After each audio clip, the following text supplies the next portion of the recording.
Yeah, this smile's freaky, dude. It's just like, look like you haven't just murdered somebody. Okay. You know, think about Jesus in the Bible, for example. Not to make No! Yeah, Busy basically be like, anyways, long story short, and then he yaps for 30 minutes. I have affiliate links with Amazon. I'm partnered with a $1 trillion company.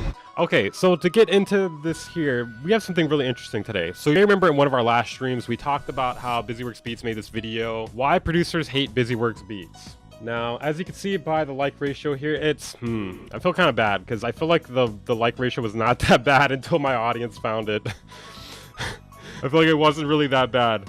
But yeah, basically this whole video is him coping with the reasons why producers dislike him, and it really kind of showcases his ego and narcissism because he kind of like dances around the idea of like why it could actually be that people dislike him. He talks about how people on Reddit are clout chasing him essentially. Like he basically says, oh, they're saying that I'm bad and they're linking to their stuff. And then he goes on to show no example of that happening. I don't think there's anybody actually doing that on Reddit. If you're wondering why I have such a hard on for hating on Busy, it's basically, I'm gonna give you a quick rundown here. Like for anybody, we're gonna take a trip back through time here. There's a video of mine from a year ago, basically responding to like this crazy video he made about me. I'm forever gonna be on his ass, man. Until I get an apology and I get a change in behavior, I'm forever gonna be on his ass. I love Weaverbeats' children more than he does.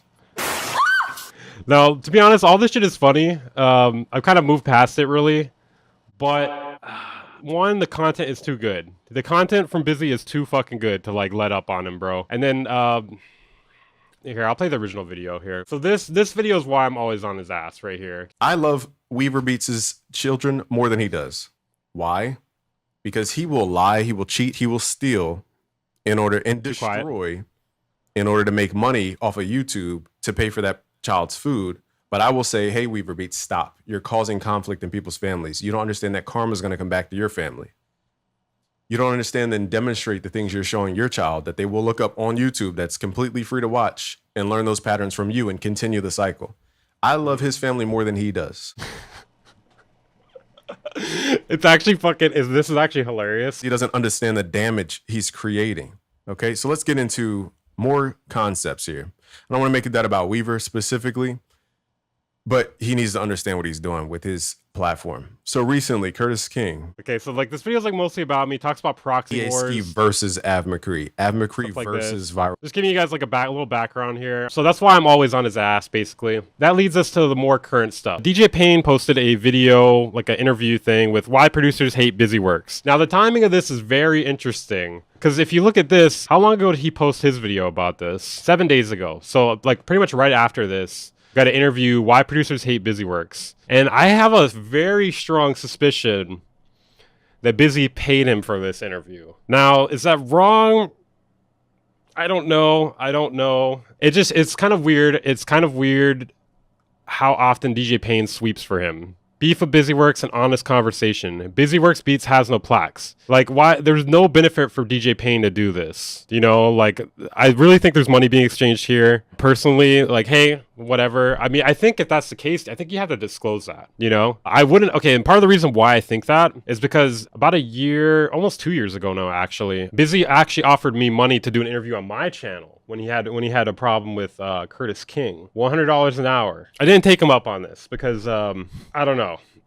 Just it's a bad look. I'm never gonna, I don't know, I don't take money for content usually. The only time I've done that was an integrated sponsor video like one time. Well, this was, to keep in mind, this is like 2 years ago. So this was like, I mean, my channel probably had like 20,000 something subs then. But based off of this and some of the other things here, there's a lot of circumstantial evidence that makes me think he paid for this interview, especially with how many times DJ Payne's done this. Especially this one right here. Busyworks Beats has no plaques. Like, it really feels like you're trying to, like, not poison the well, the opposite of poisoning the, I guess it is poisoning the well. I guess you call it poisoning the well. I just find it hard to believe no money was exchanged here. Okay, so anyways, we're getting into the actual content now here. Why producers hate Busyworks, okay? All right, let's go. 3 reasons why we might be considered corny in the producer community now. I think one reason is because we're nerds. Like, when we have these conversations, honestly, you more than me, you get more in the weeds. It sounds simple. That is very typical of Busy. Very typical of Busy to get in the weeds. But once I understood the concept of entropy, it all made sense. See, there you go. There you go. That's some nerdy shit. Yeah. That's some nerdy shit. Hey, okay, I appreciate that. I appreciate it. Dunk on him. Dunk on him, Payne. Do it some more. Come on. But this is biblical, and I want people to understand how simple It's not biblical, dude. That's crazy. That's another thing. Bro, biblical? Not everything has to be biblical. Not everything has to be an analogy. it is to understand what you're saying.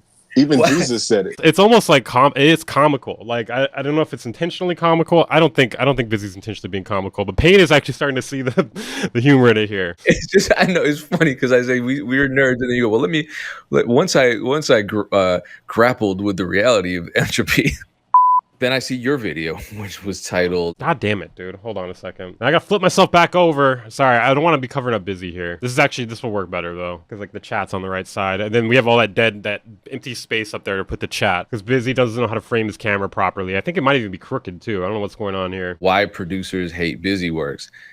And I was like, I swear my title in my head was going to be Why Producers Hate DJ Payne 1. I mean, maybe this wasn't a paid interview. It's possible. It is possible, but I don't know why Payne thought this would be a good idea to do this though, either. Because you're feeding the trolls essentially. You're feeding the trolls when you make a thing about like, why do people hate me? Even if you're trying to answer the question, if you're posing the question or answering the question, it's all bad. It's all bad. We're not mass murderers or genocidal dictators or anything like that. So you can be mad at something and it probably has nothing to do with us. There's a big difference between disliking and like hating because you're like a murderer or something, you know? I would say I dislike Busy Works Beats. I dislike the way he goes about things. Hate is probably a pretty strong word. Become symbols of what angers you, or we're just convenient targets for anonymous harassment, you know, whatever the case is for the most part. I feel like it's not even anonymous harassment, like, to be honest. Like, I feel like a lot of people are not, are you guys anonymous here? Don't harass the man. Don't harass any of these people. I disavow like any sort of harassment. I'm more about criticism and comedy. But I do feel like there are specific situations, specific instances in which it does feel like there's hatred coming your way, hatred coming my way. So yeah, it just shows like ideas are just floating around probably, and we have these antennas and we're all tapped into the same river. It's just like, who's going to put their Bro, the analogies are insane. Antennas, and we're tapped into the same river. net out and catch the idea and then cook up the fish. So, I mean, I can't claim the idea. It was floating around the ether. But well, and so when I went to review the video, I searched, because I couldn't find it. I just searched Why Producers Hate Busy Works Beat, and a bunch of videos came up. And one of them that stood out, and it ends up not being an anti-Busy Works video, but it was by EB on the Track, and I clicked on that because I recognize his name. He was going through a thread that you posted on Twitter over a year ago. Why industry producers hate Busy Works. So what inspired you? It's such a massive cope, man. It's such a massive cope. People are going to dislike you, man. You're giving them more fuel to dislike you when you make videos like this, because it comes across as insecure. Continuation of that thread from a year ago, or is it's some other stuff's going on? You got new haters. Really it was a feeling. It's like being in a relationship, because you're in a relationship, right? And congrats. And as a man, you can feel when believe it or not. It's like being in a relationship. What? No, I mean, you're fit. You know how to be a cat father. It's very hard to do. Like, I'm chunky. You know how to be a cat father? Dude, cats are like the easiest fucking animal to take care of. You pretty much just got to put out food and change the litter box like what?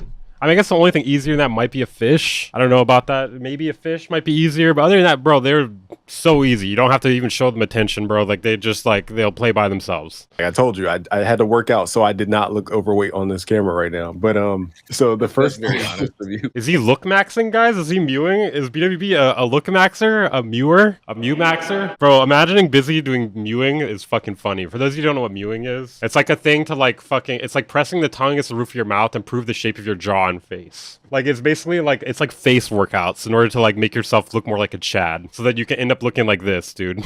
No, it's hard out here for a father out here. But what I realized is that I kind of forgot your question. I went on tangents, and that's what I get. That's kind of the problem, man. Like, he always goes on tangents, so you can never get a straight answer out of him. In that direction, the two of us talk maybe too damn much sometimes. All the videos where True. Very true. That's the thing about YouTube, though. Like, you're a professional yapper at the end of the day. You're a professional yapper, and some people can yap too much, you know? I would say too well, but then, like, there's a difference between yapping too much and too well. I would say too well is, like, more so getting to the point, whereas too much is, like, going on and re-explaining the same things, you know, analogies you don't need to make, etc. People would get frustrated with my videos being too long. I'm sitting there watching him just kind of shit on the length of my, like, Payne just Well, I will say this. I think he's gotten better. I think Payne's gotten better. I think part of it too is like his delivery. He's a bit on the slower end with his delivery. His topics are generally good though. That's one thing I do appreciate about DJ Payne. He has good topics, and I like generally trying to react to his stuff if I can because he has really good topics. But at the same time, I'm thinking maybe he has a point. So I've actually tried to script my videos better. I think there are valid... Yeah, you don't even really have to script. Maybe even like an outline or something, or kind of just mapping out in your head, like more so what you're going to talk about. Scripting is obviously the best though, but that's going to take extra time. Reasons for us getting criticized for content. There's always something we can improve on.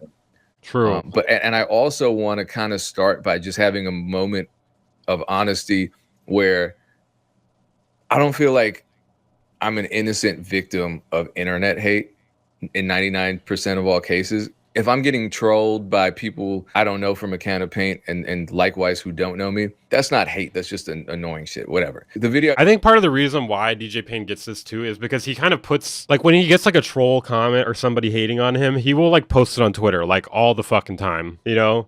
And I feel like by giving them attention, you're kind of encouraging it a little bit. Yeah, Busy always smiles like this in interviews, guys. That's why I'm not saying anything about it because we've mentioned it 1,000 times at this point. Dropped last Saturday, which was a review of a reaction to one of Bolo's videos. Shout out to him, a great video.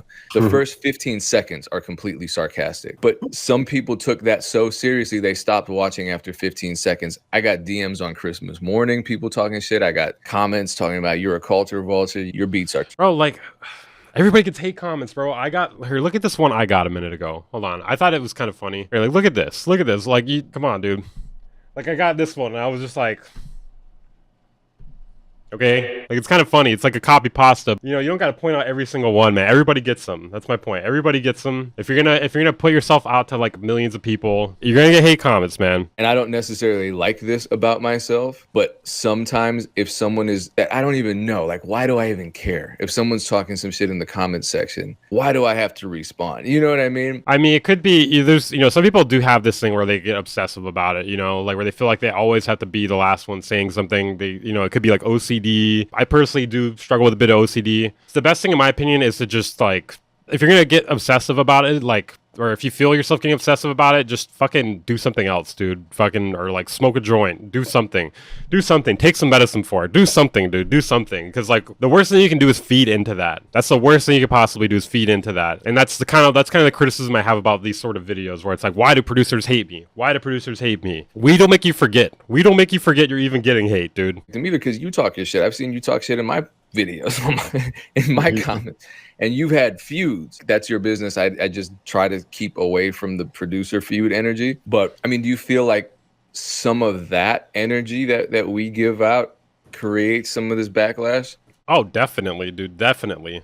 That's a hard yes, dude. Yeah, I mean, being human is to be flawed. When we quantize our music too much, it's not human. Therefore, flaw makes the human. And I think what I was going about... That's actually the truest shit I think he's ever said. On what I just realized is that just like relationships at home, romantic, you start to feel the resistance. There's a wall. It's an invisible wall.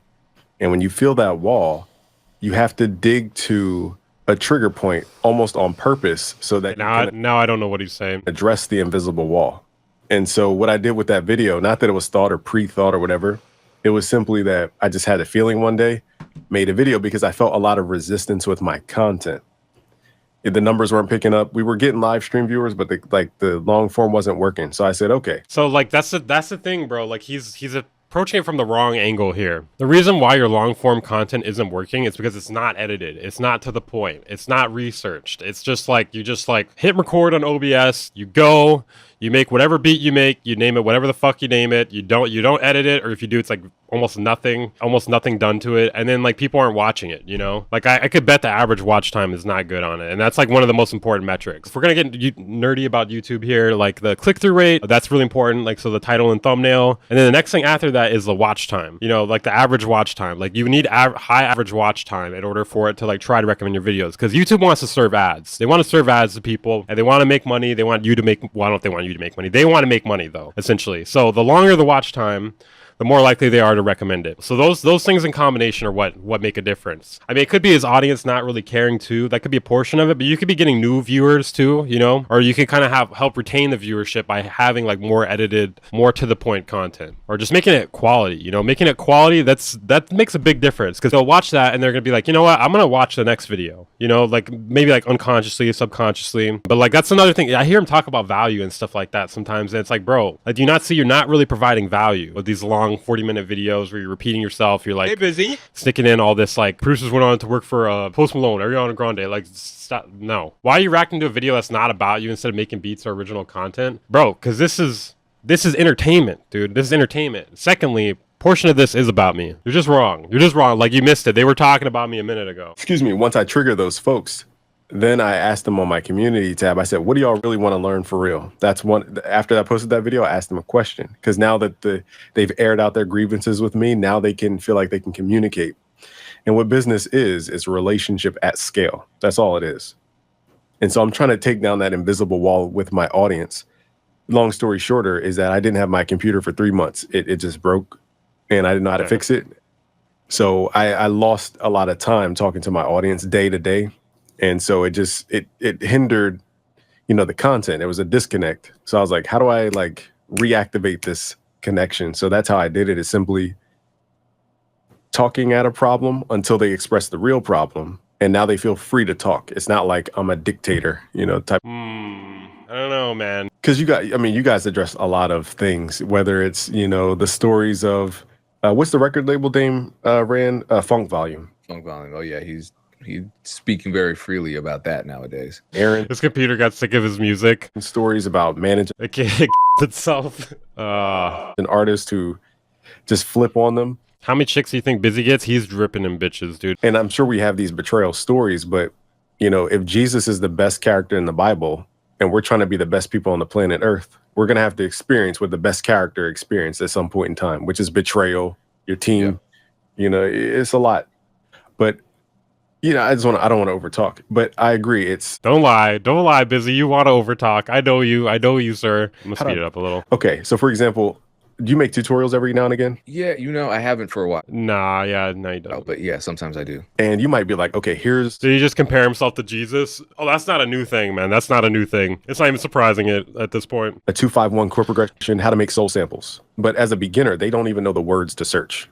They only know how to search Rick Ross tutorial. So when me and you make videos, for example, or when people talk about us, pardon me, for example, we are the Rick Ross, so to speak, when people don't know how to talk to a specific meta layer, if that makes sense. So we become a topic. I have a lot of theories about that. And then also right now in your Twitter thread, I think you specified that it was industry. And I think maybe you put industry in quotes, industry producers that were hating on you specifically. That's like a subtle jab, you know what I mean? Industry producers, like, you're not really part of the industry, you know, like you don't.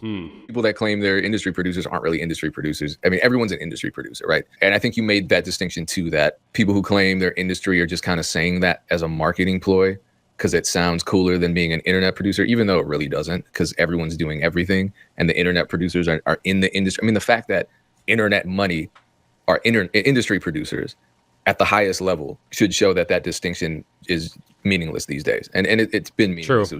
It was more not even gatekeeping, just people trying to look cooler than other people, which was silly. A big criticism that I see, I feel like that's a slight towards Dame there, you getting all the time, is that why is BusyWorks always teaching us how to make beats? He has no placements. He has, you know, he's not in the business. He's not in the industry. I mean, even if he doesn't have placements, like, I feel like there could be value if, like, he actually kind of, like, if you teach us how to make a Drake beat, make sure it sounds like a fucking Drake beat, dude. You know, and don't give me this shit like, oh no, I'm thinking ahead. This is like a beat that Drake would make in the future. You know what I mean? I'm thinking ahead. Like, you cannot tell me this is supposed to be a Drake beat in the future here.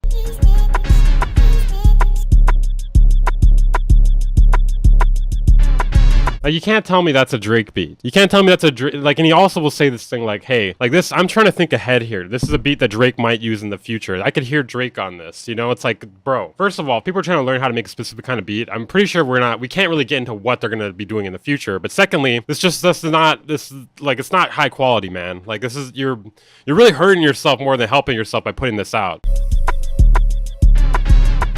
I didn't even, this was a random video I clicked on too. This is not even the one I meant to click on. That's the crazy fucking thing, dude. He is a pioneer. He is definitely a pioneer. Actually seen you try to go into that lane. It doesn't make any sense to some people that you never tried going for those accolades. Why? You know, think about Jesus in the Bible, for example. Not to make No, not Jesus in the Bible. What the? Why is there? Okay, why are we switching back over here? This is like a hard jump cut here. Hold on, let me swap myself around. get biblical, but you know, his own people, they didn't believe him. There's a separation between Pharisees and the believers of Christ, for example. One of the people on my Discord said that Payne falls asleep during this this video at some point. So be on the lookout for that.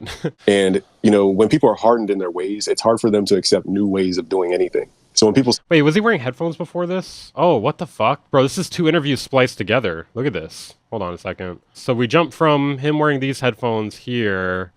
All of a sudden... Tried going for those accolades. Why? You know, think about Jesus in the Bible, for example, not to make the hell? get biblical, but you know, his own people, they didn't believe him. There's a separation between Pharisees and the believers of Christ, for example. And you know, when people are hardened in their ways, it's hard for them to accept new ways of doing anything. So when people see Busyworks Beats, you know, a person that's not ruled by Sony, Warner, Universal, and I'm not signing anybody, I owe nobody anything, as far as those major labels or those 3 main companies, they can't comprehend how the deal flow is created. Like, you're one of the, you know, few people you've seen that Telegram group. You know, I've had 100 of the top leaders in there, yourself. You know, Curtis King was in there, Av McCree, MG the Future. Bro, these people are leaders? Did you say 100 of the top leaders are in there? These are just his friends. He's just putting his friends in there, dude. They're not top leaders. Those 3 main companies, they can't comprehend. Also, like, bro, like, okay, this is a cope here. So basically because I'm not ruled, basically because I'm not signed to like a major label, they can't comprehend it. They can't comprehend it. Like, it's just such a massive cope, man. How the deal flow is created. Like, you're one of the, you know, few people you've seen that Telegram group. You know, I've had 100 of the top leaders in there, yourself. 100 of the top leaders in there, such as Av McCree. All right, dude. You know, Curtis King was in there, Av McCree. Curtis King wasn't there, but I threw him out because he did some stuff I didn't like. MG the Future, Craftmaster Production. We had Cashmere in there. Bro, those dudes like don't even fucking upload. Their Illmind was in there, Decap. Just any like top producer you could probably think of in this space was in there. Bro, he's just putting his fucking friends in there. Just putting his fucking friends in there. There's 100 of us, and then it multiplied to about 200, and it got too big. And I said, I got to close this because I can't control the deal flow. Those are the producer community leaders. Av McCree doesn't even fucking upload, dude. None of these people basically upload. It was getting too big, and so I closed the Telegram group, and it kind of did kill the vibe a little bit, but I had to reset. But long story short, I think the first thing is that, you know, the traditional... Those aren't his friends, though? Are you crazy? You don't think Av McCree, Craftmaster, MG the Future are his friends? You think he selected them because they're the leaders and not because they're his friends? If he didn't follow this pathway of getting a pub deal or this pathway of dealing with those 3 companies that I talked about, or he doesn't talk about... I'm not saying Cashmere is his friend. It's like, okay, basically people like he's trying to kiss ass to, like Decap and Cashmere, and then his friends. Like, it's just dishonest, bro. They've all had beef with him. I don't know. I don't know if that's true. Show me. Show me where. Show me where they've actually had beef that wasn't, like, synthesized. Okay, we gotta keep a lookout, because supposedly DJ Payne falls asleep. What was the question? Once you realize there's 5 motivations of producers, wealth is the first motivation. Health is the second motivation. I mean, I don't know about you guys. When I started making music, man, I made it because I fucking liked it, dude. I think he's talking about himself here. Social status, that's the one most people chase. Power, and... See, that's another reason why Busy does these, like, streams with, or not streams, these videos with Payne, or like, he tries to pay for interviews and stuff like that. Social status, dude. But most people in the music industry, they want social status. They want to work with Drake because Drake makes them cooler. They want to work with Drake because Drake will make them cool in front of girls, and then they'll get the girls' attention. And then it's like, once you already found the girl that you want and you have the family that you want, you're not motivated by like validate. Bro, I feel like this is kind of revealing. Are these motivating factors for you guys? I mean, maybe money is a little bit of a motivating factor, but like at the end of the day, dude, like I don't know if I'm gonna sell the beat I make. I don't know if anything is gonna happen to it. Like, you have to fucking love it to really like take it to the point where you're trying to do it for a living, you know? It doesn't motivate you. As me. I don't want to speak for other people, but as me, it doesn't motivate me. And so that's why I take the path I take. And it's completely different than everybody. I would rather have no competition than try to compete for, you know, X, Y, and Z spots on the XYZ album. It just doesn't... Yeah, you're in the wrong field if you're doing this for money. You might as well just get a normal job if you want money, dude. That's going to be more consistent and predictable. But that's kind of where my philosophy comes from. I've worked with billion-dollar brands. You know, the Near Protocol. In fact, the Razer computer that crashed is called the Razer Blade.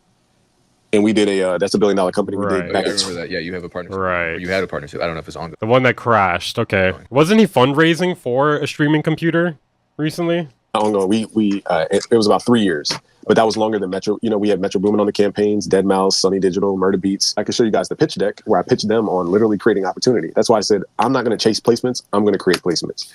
And dude. You know, in the meantime, I'll pull it up actually. Once I got the first deal from Carolina. Yes, I'm not going to chase placements because they're not going to give them to me. It's such a long story, but basically, I was competing with Native Instruments and competing with ImageLine for their own keyword of FL Studio. They couldn't even beat the content that we were making. So it's like, can't beat them, join them type of thing. So they brought me on. ImageLine, okay, I will bet my life that ImageLine could beat the content you're making. I will take that to my deathbed, dude. I will take that. There's no way, dude. To push the Razer campaign because they were going to use me to get the keyword for FL Studio, if that makes sense, for the Razer Blade, instead of trying to spend money on ads.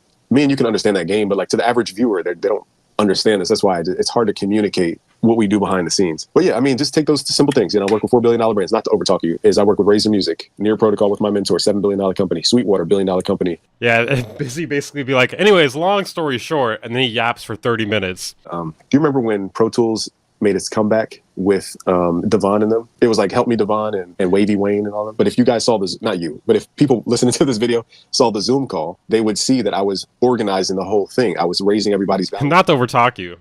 Payne's like, I was talking about them like they're the greatest content creators in the world because they are. And I was making sure that their value was understood and that we're all going to make sure we equally get the value out of it. So I'm naturally a deal maker. Yeah, I have affiliate links with Amazon. I'm partnered with $1 trillion company. That's what I'm saying.